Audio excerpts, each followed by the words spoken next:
श्रोतागण भाई और बहनों, चैनल 24+ न्यूज़ के खास विशेष मनमोहक चित्त समाधि देने वाला, अच्छा इंसान बनाने वाला, इंसानियत के सूत्र देने वाला, मानवतावादी बनाने वाला, हर एक के अंदर मैत्री, प्रमोद, करुणा, मध्यस्थता की भावना बढ़ने वाला और हमारी भारतीय संस्कृति के जो मूल्य गिर गए हैं उनकी पुनर्स्थापना करने वाला पुनरुत्थान कार्यक्रम, योग दर्शन शिक्षा के बारे में नए नए एपिसोड देने वाला और हमारा जीवन अच्छा कैसे बने, हमारे नकारात्मक भाव तिरोहित होकर के किस तरीके से सकारात्मक के अंदर बदले, ये सारी बातें पुनरुत्थान कार्यक्रम के एपिसोड्स के अंदर दिखाई जाती है। इसी क्रम के अंदर आज हम एक जीवन निर्माण का विषय लेकर के आपके सामने उपस्थित हो रहे हैं। आज का विषय जो है वह है हमारा जीवन शैली और शाकाहार। भाई और बहनों, दर्शकगण, श्रोतागण, बहुत ही सुंदर विषय है और इस विषय पर आज पूरे विश्व के अंदर चर्चा हो रही है और ये जो है वो बहुत बड़ा कहना चाहिए कष्ट और दुख जो है वो जाहिर किया जा रहा है कि आज की जीवन शैली बिल्कुल बदल गई है। आज की जीवन शैली प्राकृतिक हो गई है, अप्राकृतिक हो गई है। जितना जितना व्यक्ति प्रकृति के करीब होता है उसकी जीवन शैली संतुलित होती है और अप्राकृतिक साधनों का उपयोग करता है। जैसे कि व्यक्ति खाली एसी के अंदर बैठता है, परिश्रम नहीं करता है और खुली हवा के अंदर नहीं घूमता है, आसन प्राणायाम नहीं करता है, धारणा ध्यान समाधि नहीं करता है और ईश्वर प्राणी ध्यान वगैरह नहीं करता, वह अननेचुरल व्यक्ति कहलाता है। इस कारण से जो है आज की हमारी जीवन शैली जो है वो बहुत ही दूषित हो गई है, बहुत ही बदल गई है। इसी जीवन शैली के बदलने के कारण हमारे में नकारात्मक भाव आ रहे हैं, हमारे में असहनशीलता की बात हो गई, अत्याग की भाव हो गई है और दूसरा है हम किसी के जो विकास नहीं दे सकते। हमारे भीतर जो है वो अप्रमोद की भावना बहुत ज़्यादा हुई, घृणा और ईर्ष्या बहुत हो गई, कंपटीशन बहुत बढ़ गया। ये जितने भी हमारे अवगुण हैं, जितनी हमारे नकारात्मक भाव है, जिनको दोष कहा जाता है, जिनको पाप कहा जाता है, उनकी संख्या आज जीवन शैली के बदलने के कारण बदल रही है। और इन जीवन शैली को सुधारने के लिए हमारा भोजन बहुत बड़ा फैक्टर होता है, जिसको हम शाकाहार की बात कही जाती है। मांसाहार और शाकाहार दो तरह के भोजन हैं। विश्व के बहुत से देश तो शुरू से ही मांसाहार करते आए हैं, लेकिन भारत एक ऐसा देश है जो कि शाकाहार गिना जाता था। लेकिन बड़े दुख की बात है कि आज जो भारत के जो लोग हैं, भारत के सिटीजन्स हैं, वो शीघ्र स्पीड से, वो फास्ट स्पीड से जो मांसाहार की तरफ जा रहे हैं। भाई और बहनों, दर्शकगण, श्रोतागण, आपने कभी सोचा कि जो शाकाहार करने वाले होते हैं उसकी आंतें बहुत छोटी होती है, जो और कम डायमीटर की होती है, और उसके शाकाहार करने वाले के दांत छोटे होते हैं। और जितने हमारे वाइल्ड एनिमल हैं जो मांसाहार करने वाले हैं, शेर है और अपना जो भेड़िया है और जो जितने भी जो है लोमड़ी है, ये जितने भी वाइल्ड एनिमल्स, इनके जो है दांत बहुत लंबे होते हैं और बहुत शार्प होते हैं, क्योंकि उसे वो कटिंग करता है। और उसकी आंतें जो है वो आंतें जो है उसकी साइज बहुत छोटी होती है लंबाई के अंदर, उसके साथ उसका डायमीटर बहुत बड़ा होता है।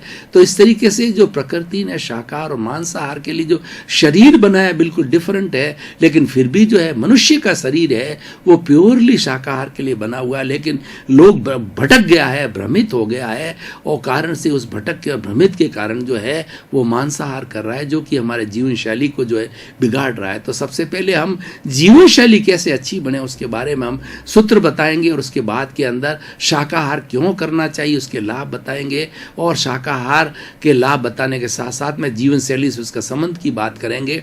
तो सबसे पहले हमारी जो जीवन शैली हो प्राकृतिक कैसे बने, तो मैं इसको 5 सूत्रों के अंदर बांट रहा हूं, क्योंकि वैसे तो जीवन शैली बनाने के बहुत से सूत्र हो सकते हैं, लेकिन मैं मुख्य वो बातें बताना चाहता हूं जिससे कि हमारी जीवन शैली बहुत अच्छी बने। तो सबसे पहली जीवन शैली को अच्छा बनाने का सूत्र है वो भावक क्रिया, यानी वर्तमान में जीना।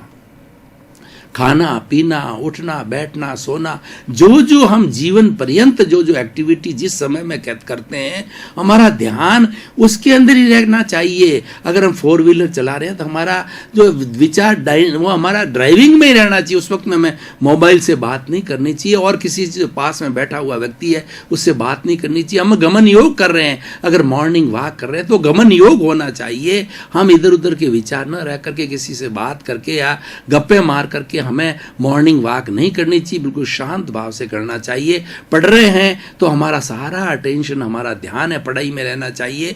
गृहिणी लोग अगर भोजन बनाती है तो उसका पूरा ध्यान है भोजन पकाने में होना चाहिए। और वैसे भी इसके बहुत बड़े फायदे हैं। जो व्यक्ति जो है भावक क्रिया के अंदर रहता है, वर्तमान में रहता है और पूरा ध्यान रखता है, तो किसी प्रकार का एक्सीडेंट से बच जाता है और किसी प्रकार की अनहोनी उसको नहीं होती है। अगर गृहिणी जो है वो ध्यान भोजन पका रही है और ध्यान नहीं देती और उसका साड़ी का पल्लू जो है वो हमारी जो टंकी है गैस की, उसके साथ जो आग निकल रही है उसके अंदर हो जाए तो वो जल सकती है, मर सकती है। ऐसी बहुत सी घटनाएं जलने की हो चुकी है। और व्यक्ति चलाते चलाते ध्यान नहीं, जितने भी हमारे एक्सीडेंट होते हैं चाहे 2 व्हीलर के या 4 व्हीलर के, उसके अंदर अधिकतम ध्यान चूकने का, यानी वह जिस वक्त ड्राइविंग कर रहा है उसका ध्यान ड्राइविंग में नहीं होता है, उसका ध्यान दूसरी तरफ होता है। यानी वो नींद भी ले सकता है, शराब किया भी हो, दिमाग के अंदर कुछ और सोच रहा हो, मोबाइल से बात कर रहा हो, किसी से गप्पे मार रहा हो।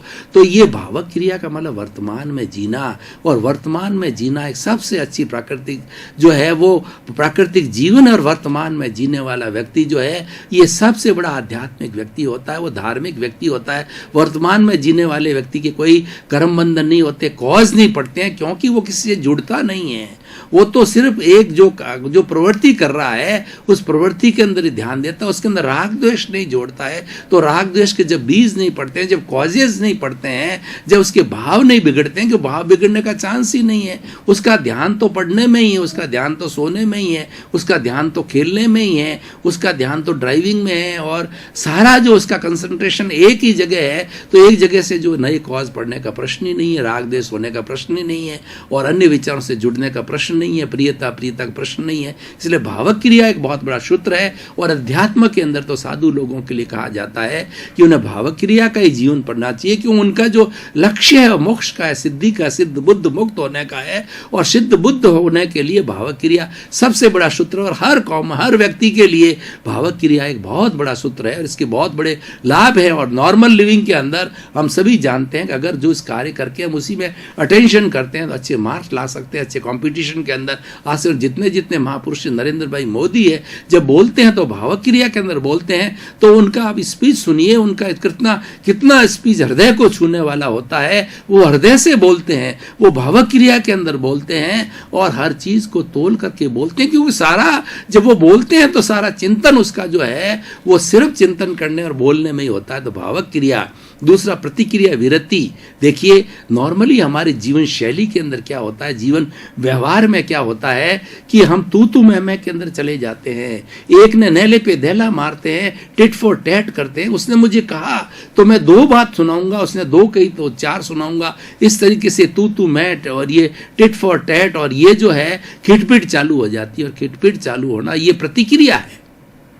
हमें प्रतिक्रिया विरति करनी चाहिए। किसी व्यक्ति ने कोई अपशब्द कहा है, गाली दी है, तो आप शांत रहिए, वो गाली आप तक नहीं पहुंचे, वो गाली लौट के चली जाएगी। आपने कभी देखा होगा कि जब फुटबॉल किसी दीवार के ऊपर फेंकते हैं तो उस फुटबॉल को खींचने से वो फुटबॉल जो दीवार एक्सेप्ट नहीं करती है, वह दीवार जो है वो एक्सेप्ट नहीं करने से हमारे पर आ जाती है। और एक अगर चिकनी मिट्टी का जो डला हमने अगर उसके ऊपर फेंका और उसने एक्सेप्ट कर लिया तो वो चिपक जाता है, क्योंकि उसके अंदर चिपकने की राग द्वेष की चिकनाई इसलिए चिपकती है। और वरना आप एक्सेप्ट करोगे तो चीज आपके पास आएगी, नहीं एक्सेप्ट करोगे, उदासीन भाव करोगे तो वो चली जाएगा। आपने कई बार देखा कि व्यक्ति बड़बड़ करता रहता है और आप चुप रहते हैं, तो धीरे धीरे वो शांत हो जाता है। इसलिए उपेक्षा करना सीखिए, हम प्रतिक्रिया विरति करें, और हमें इतना ही जवाब देना चाहिए जितने की आवश्यकता हो। कोई व्यक्ति हमसे प्रश्न करे उसका जवाब देना ही चाहिए, क्योंकि ये तो हमारा जो है, हमारा जो गृहस्थ जीवन है या हमारा सामाजिक जीवन है, तो हमारा सामाजिक जीवन तो बिना बात किए चाहिए, तो कुछ मौन, हम जीवन भर मौन नहीं रह सकते हैं। लेकिन जब जरूरत हो उतना ही बोलना चाहिए, और जितनी आवश्यकता हो उतनी बोलो, मीठा बोलो, और किसी को हर्ट नहीं करे ऐसी भाषा नहीं बोलना चाहिए। और साथ साथ के अंदर प्रामाणिक होनी चाहिए, और जो सागर में जो है सागर भरना चाहिए, यानी थोड़े के अंदर बहुत कुछ बताने की हमारे में आर्ट होनी चाहिए।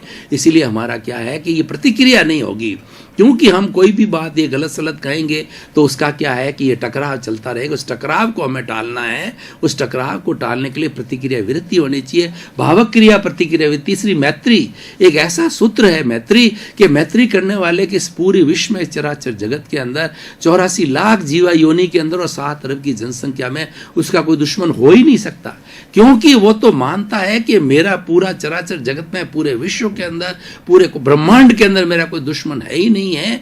और कोई भी अगला अगर दुश्मनी कहता है कि नहीं तो मेरा दुश्मन है, तो वो कह रहा है भाई साहब मैं आपसे जो क्षमा याचना करता हूं, अगर आपको मेरी बात बुरी लगी और मैंने पूर्व जन्म के अंदर आपके साथ कोई दोष किया है तो मैं आपसे क्षमा याचना करता हूं। यानी जो व्यक्ति जो मैत्री की भावना रखने वाला तुरंत क्षमा याचना खुद करेगा, दूसरे को क्षमा करेगा और खुद दूसरे से क्षमा लेगा। कभी हो जाता सॉरी, सॉरी शब्द को देखिए, सॉरी शब्द के अंदर कितनी ताकत है कि हमारे से कोई भी गुनाह हो जाता है, मानवीय प्रकृति है, मनुष्य हो जाता है, लेकिन हमें तुरंत सॉरी का उपयोग करना चाहिए। सॉरी का उपयोग करते अगले वाला समझ जाता है कि भाई अनजान में हो गया तो वो हमें माफ कर देता है।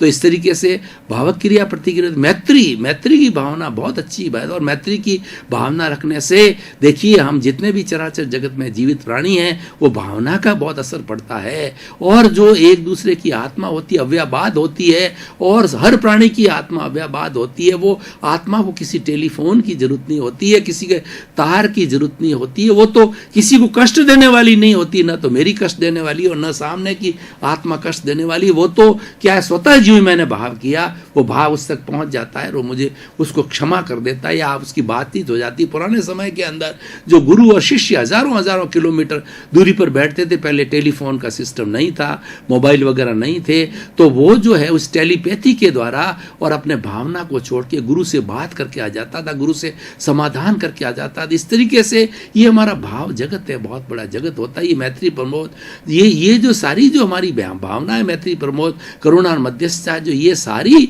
भावना मैत्री से जुड़ी हुई है, इसलिए हमें मैत्री के भाव रखने चाहिए। तो भावक क्रिया प्रतिक्रिया व्यक्ति और मैत्री और मित भाषण, देखिए व्यक्ति को अपने जीवन के अंदर 24 आवर्स के अंदर कम से कम बोलना चाहिए।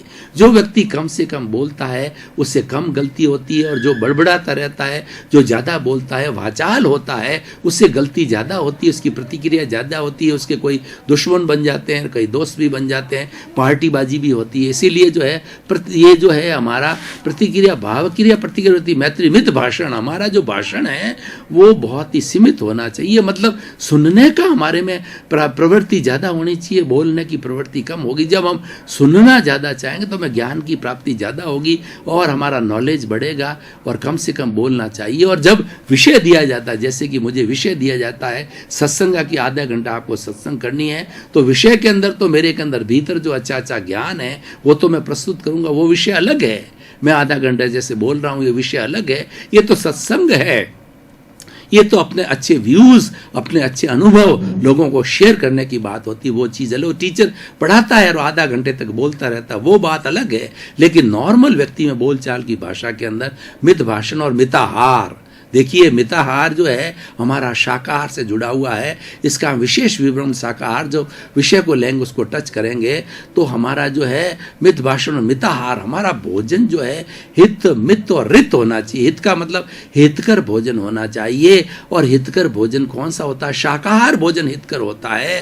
और वो शाकाहार भोजन के अंदर, हितकर भोजन के अंदर जो हमारी जो आजकल मेडिकल साइंस मानती है कि वो बैलेंस्ड डाइट होनी चाहिए, न्यूट्रिशियस भोजन होना चाहिए। वो क्या माना गया है कि 20% प्रोटीन हो, 10% कार्बोहाइड्रेट हो, 10% फैट हो, उसके बाद 60% पानी हो, 60% मिनरल हो, और इस तरीके से पूरा टोटल लगावे तो 100% का जो है वो हमारा परसेंटेज वाइज हमारे भोजन के अंदर वो हितकर भोजन होता है। मित भोजन होता है, मात्रा में लेना चाहिए, जितनी हमारी भूख है उससे उसको उनोदरी बोला जाता है। अगर मैं 5 रोटी खाते हैं तो मैं 4 रोटी खानी चाहिए, जितनी भोजन की आवश्यकता उससे थोड़ा कम लेना चाहिए। यानी हमारा जो पेट है जिसमें सारा पाचन होता है, इस पेट को 4 भागों के अंदर बांटिए, 2 भागों के अंदर सॉलिड भोजन को डालिए, एक के लिए पानी के लिए छोड़िए और एक भाग को गैस के लिए छोड़िए।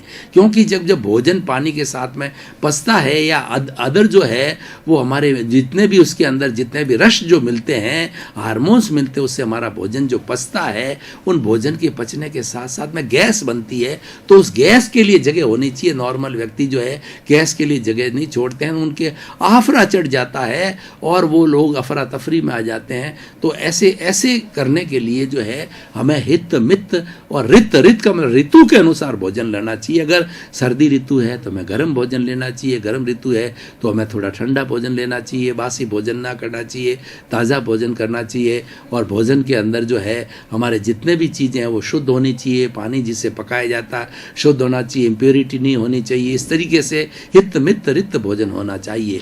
तो हमने 5 सूत्र दिए कि 5 सूत्र क्या है कि भावक क्रिया, प्रतिक्रिया, वृत्ति, मैत्री, मित भाषण और मिताहार। अब हम शाकाहार की ओर आते हैं। शाकाहार का मतलब होता है कि जो प्रकृति हमें भोजन देती है वो शाकाहारी भोजन है। जैसे कंद है, मूल है, फ्रूट्स है, सब्जियां हैं और हमारी जड़ी बूटियां हैं, ये सब सारा शाकाहार भोजन कहला। सीधा जो प्रकृति के से हमको मिलता है वो शाकाहार भोजन कहलाता। और मनुष्य के लिए और प्राणी मात्र के लिए तो प्रकृति ने जो व्यवस्था की वो शाकाहार की व्यवस्था की है। ये मांसाहार तो क्या, जो मांसाहारी प्राणी हैं वो भी शाकाहार पर जिंदे रह सकते हैं, लेकिन क्योंकि वो जो वाइल्ड एनिमल्स हैं, वो मांसाहारी प्राणी हैं, उनके शरीर के अंदर जो आते हैं वो बहुत छोटी साइज का मतलब उसकी लंबाई कम है और उसकी चौड़ाई आंतों की बहुत ज़्यादा है। और व्यक्ति का जो कि शाकाहार करता है उसके टोटल हमारी जो पेट से लगा करके और हमारा जो मल द्वार है वहाँ तक जो है टोटल 30 फुट की हमारी पेट और छोटी आंत बड़ी आंत होती है, इतनी लंबी होती है। उनकी तो 5-6 फुट की होती है और वो बहुत चौड़ी होती है और वो उनका बिल्कुल शरीर की जो है रचना ही ईश्वर ने अलग से की है। और उनके दांत बहुत लंबे होते हैं, वो बहुत शार्प होते हैं, इसीलिए किसी को जानवर को खा जाते हैं वगैरह। लेकिन हमारा तो शाकाहार का जीवन है और जितने भी हमारे ये पेड़ है, पौधे हैं, जड़ी है, बूटियाँ, फ्रूट से किस लिए बने हैं। देखिए सरवर मतलब ऐसा कहा जाता है कि तरुवर मतलब सरवर पिए न पान और तरुवर खाए ना फ्रूट। जो हमारा जो पेड़ है जो कि हमें फ्रूट देने वाला वो कभी स्वयं नहीं खाता है, वो दूसरों के लिए देता है।